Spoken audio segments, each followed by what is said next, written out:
38 degrés à l'ombre, aujourd'hui c'est la journée idéale pour vous parler de la résistance des cellules photovoltaïques. 2 technologies, même 3 technologies, on va aller les regarder.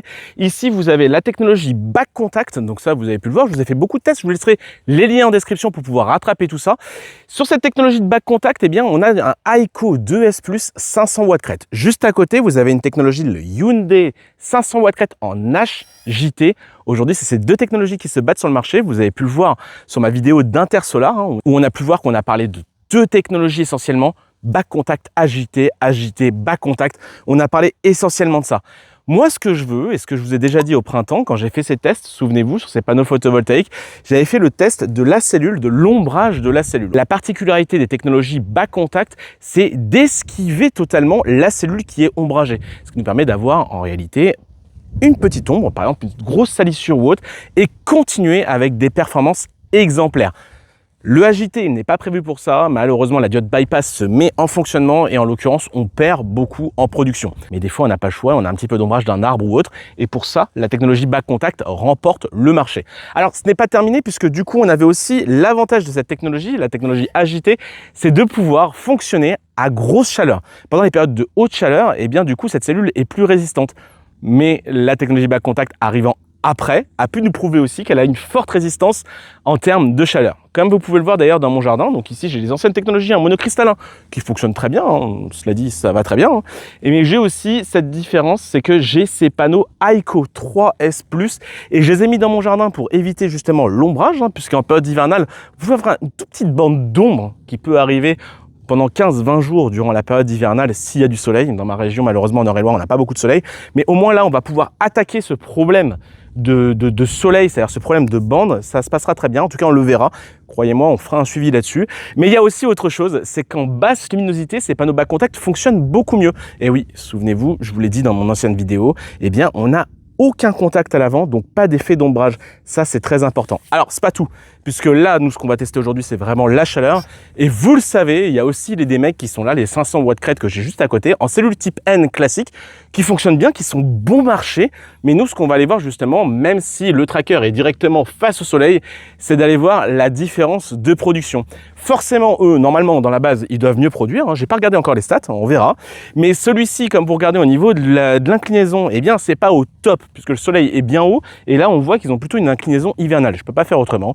C'est comme ça. À la limite, ils sont prêts pour l'hiver, un peu moins pour l'été. Mais ce n'est pas grave, puisque j'ai beaucoup de puissance, en tout cas beaucoup de puissance photovoltaïque. Ce que je vous propose, c'est que je m'arrête là et on aille voir tout de suite les résultats et on va voir ce que ça donne entre cette technologie back contact et HJT. À tout de suite. Eh bien, nous voilà en extérieur. Je peux vous dire qu'il fait chaud. Il fait actuellement 38 degrés. J'ai pris mon capteur thermique. On va aller regarder ce que ça donne. Je vais vous partager une capture de vidéo dans un coin. Donc là, on va voir la différence entre ces 2 panneaux qui sont sous tension. On va aller voir aussi la température du tracker. Et puis, on va finir. On va aller voir ces panneaux qui sont en stand-by, hein, puisque là, mes 3S Plus, je vais vous en parler, mais pour le moment, j'ai assez de puissance avec les micro-onduleurs pour la maison. J'ai volontairement pas mis de voiture électrique en charge. C'est pour pouvoir voir la différence avec des panneaux éteints et des panneaux sous tension, voir si par exemple un panneau éteint chauffe plus ou un panneau sous tension chauffe plus. On va voir ce que ça donne. Je vous laisse un petit sondage, vous allez me dire ce que vous en pensez, ça va être assez intéressant de voir le nombre de pourcentages pour savoir. On va aller regarder ce que ça donne. Sur le panneau HJT, je suis actuellement à 60,7 degrés à peu près, 60,9, 60,7, 61. On a un petit pic à 61, donc je prends le point du milieu. Sur le panneau back contact qui est juste à côté, je suis à 61, 61,3, 60,6. On est à peu près similaire, hein. Un petit peu plus chaud à ce que je constate, 61 degrés, 60,6 degrés. Ouais, on est similaire. C'est pareil. Par contre, ce qu'on va aller voir, c'est sur ces panneaux-là. On va aller le vérifier, on va aller regarder ce que ça donne. Comme je vous l'ai dit, c'est des panneaux qui ne sont pas en fonction. C'est-à-dire que pour le moment, mon onduleur a délibérément, en fin de compte, éliminé la puissance d'essai puisque j'ai assez de puissance avec les micro-onduleurs à la maison. Et je renvoie sur le réseau pour le voisin, mais je renvoie pas trop. Le but, c'est de maîtriser un petit peu le renvoi pour éliminer sa consommation. Donc là, on est sur ces panneaux-là et là, on voit qu'on est à 67 degrés. On est plus chaud, hein? 65 degrés, 66, 6,7 à 67 degrés. Donc ça veut dire que ces panneaux-là, en tout cas, en l'occurrence, chauffent plus. Alors, je vous le dis, c'est juste pour vous expliquer un petit peu. En réalité, c'est tout à fait normal. Un panneau photovoltaïque non utilisé je vais vous avouer que je l'ai appris il y a pas si longtemps, il y a quelques mois, et bien du coup il chauffe plus, il n'est pas en utilisation, ce n'est pas pour autant que ça l'abîme, mais en tout cas un panneau c'est fait pour travailler. Donc si vous avez un panneau photovoltaïque, le but c'est pas de le laisser dehors pour rien, utilisez-le. Là c'est rien du tout, il y a une différence de quelques degrés, c'est pas ce qui va abîmer le panneau. Je vais passer sur les types N, donc là en l'occurrence le DMEG, on va aller regarder ce que ça donne. Et on est à 56 degrés. 55,7, 56 degrés, alors qu'il est en pleine utilisation, à son maximum, à son apogée. La différence, c'est que sur un tracker, en fait, le panneau respire. C'est vraiment le but. Quand vous avez le vent, là, on le voit avec l'anémomètre qui tourne au-dessus, et bien du coup, ça respire malgré qu'il soit vraiment pile juste en face du soleil. Voilà, c'est le petit bilan, en tout cas, sur la petite zone de température. Ce que je vais faire, c'est que je vais revenir plus tard, parce qu'on va aller regarder cette courbe, la courbe des panneaux, et on va aller voir ce que ça donne. Et là, on aura une belle conclusion pour savoir si un panneau agité ou un panneau bas contact, lequel produit le plus en période de chaleur. Vous l'avez vu, la température, c'est la même. À tout à l'heure. Eh bien, nous voilà pour le bilan de la journée. Alors, je vous fais ce bilan à cette heure-là. Là, le vent est en train de se lever, 17h23. Ce que je vois, c'est que le tracker s'est mis en position parce qu'il y a eu quelques rafales de vent. Et puis, il fait encore très chaud, 38 degrés. Donc, je peux vous assurer que ça va plutôt être bon. On va même pouvoir aller voir la température des micro-onduleurs. On va pouvoir aller voir comment ça s'est passé. Je vous ai préparé le capteur thermique. On va aller regarder ça de suite, on va aller voir. Et j'en ai profité aussi parce que là, vous avez la voiture qui est juste là, qui vient d'être branchée il y a à peu près 1 heure et demie, parce qu'elle est arrivée. Donc je l'ai mis à 7000 watts pour pouvoir travailler avec ces panneaux photovoltaïques, c'est-à-dire de voir s'il y a une différence de température. C'est parti, on va commencer par le panneau agité, on va aller voir la température. Le soleil est juste ici, donc le plein sud pour rappel est par là. Donc forcément, en fait, on arrive à 17h, il va aller se coucher plus loin tout à l'heure. Au niveau de la température du agité, on est exactement à peu près à 56 degrés, comme vous pouvez le voir, 56,6 degrés.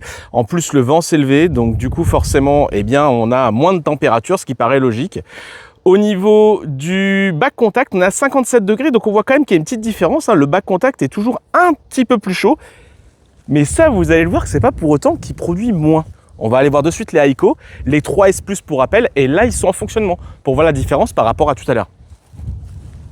Donc je m'approche du Aiko.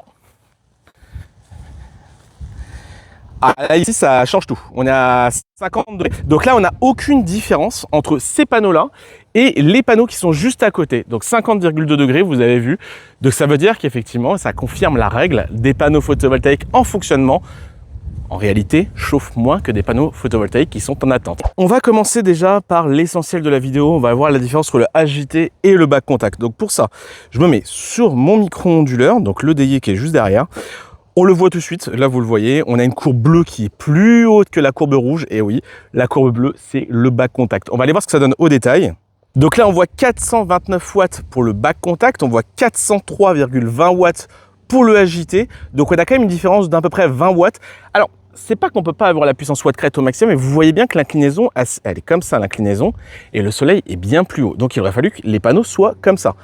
Ce n'est pas un souci, ce que je voulais voir, c'est la différence, c'est-à-dire en termes de chauffe de la cellule par rapport au panneau photovoltaïque et la puissance qu'il va produire. On voit bien qu'il y a une belle différence entre le back contact et le agité.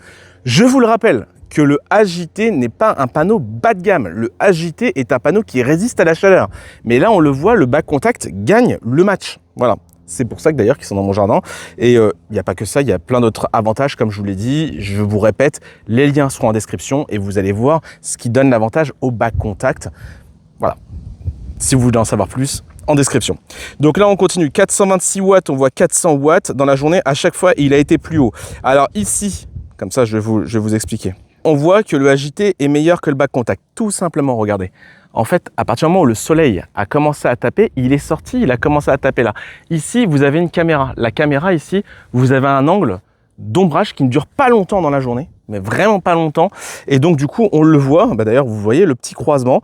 Et après, eh bien, c'est le back contact qui prend le dessus et de ça jusqu'à la fin de journée. On va regarder par rapport à hier, voilà. Donc comme ça, hier, ça sera plus parlant. On a toujours ce croisement, en fait, qu'on peut constater ici. Si je prends le pic du croisement avec le agité, on est à 190 watts pour celui-ci. Forcément, on a un petit peu d'ombrage et 217 watts pour celui-là. Voilà. De toute façon, moi, le matin, je ne capte pas tout le soleil, étant donné que le soleil se lève derrière le mur et il va se coucher bien plus loin. On n'est pas en direction sud, on est en sud-ouest, ce qui va être important. Et c'est pour ça qu'on vient de passer seulement le pic. Quand vous regardez hier, le pic a été donné à 16h14. il était bien, il y a une... donc du coup forcément on voit bien que c'est dirigé en sud-ouest. Donc là on voit qu'hier c'était pareil, hein, 435 watts pour le back contact, 400 watts pour le AJT. Alors hier il a fait un peu moins chaud, il a fait quand même 32 degrés. Et bien on voit que là on a une différence qui est plus grosse, puisque là on voit qu'on a plus de 30 watts de différence entre le back contact et le AJT. Donc en conclusion, on le voit, le back contact est bien présent. Et déjà en termes esthétiques, hein, parce que quand vous le voyez comme ça, esthétiquement, quand vous voyez dans le jardin, regardez. Juste au fond, vous avez la technologie BenQ qui est en monocristallin, donc cellule unique, une seule cellule. Après, on est passé aux demi-cellules pour améliorer l'ombrage. Ici, on voit même plus les cellules. Il faut vraiment s'approcher pour pouvoir les voir. Sur les 3S+, on voit quand même une surface noire. Et normalement, justement, quand on a une surface noire, on se dit qu'on produit moins parce qu'on a un amas de chaleur. Eh bien là, non. C'est totalement différent. C'est vraiment une technologie esthétique, une technologie qui est meilleure avec de l'ombrage partiel et une technologie qui est meilleure quand vous avez du coup de la chaleur. On va voir ce que ça donne en hiver et surtout, ah oui, la basse luminosité. Et ça, c'est important parce que l'avantage de la technologie AJT, c'est de bien fonctionner en basse luminosité. On peut le voir que le back contact contre totalement le AJT.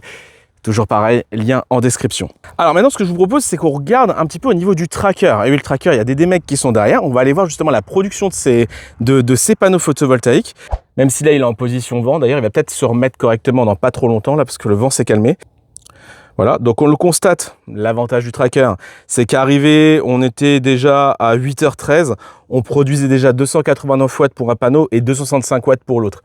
On a un tout petit effet d'ombrage au tout départ sur le panneau du bas quand il est vraiment incliné avec la clôture le matin tôt, et puis après c'est terminé, hein. Là on est au maximum, vous voyez 445,25 watts sur un panneau et 445,25 watts sur l'autre panneau. On est vraiment au top. Les deux panneaux sont dirigés à la même inclinaison et on voit bien la qualité du panneau des mecs. C'est vrai qu'on a exactement la même production. Donc ça, c'est à souligner. Là, on a 452,64, 454. Et oui, forcément, le MPPT fait son travail. Il essaie de prendre le maximum possible et justement, il joue avec l'intensité et la tension. Le pic qu'on a pu avoir, c'est 460 watts. Bon, bref. En tout cas, c'est ce qu'on a pu avoir. Et là, complètement directement face au soleil. Ce qui différencie par rapport aux deux autres panneaux qui ne sont pas face au soleil. Et pourtant, on n'a pas beaucoup d'écart avec le panneau back contact qui est juste là. Donc si vous mettez des panneaux back contact sur un tracker, eh bien vous allez avoir encore un meilleur résultat. Est-ce que c'est nécessaire? Je ne pense pas. Par contre, l'avantage justement, c'est en basse luminosité avec des installations fixes, eh bien vous allez mieux produire en hiver.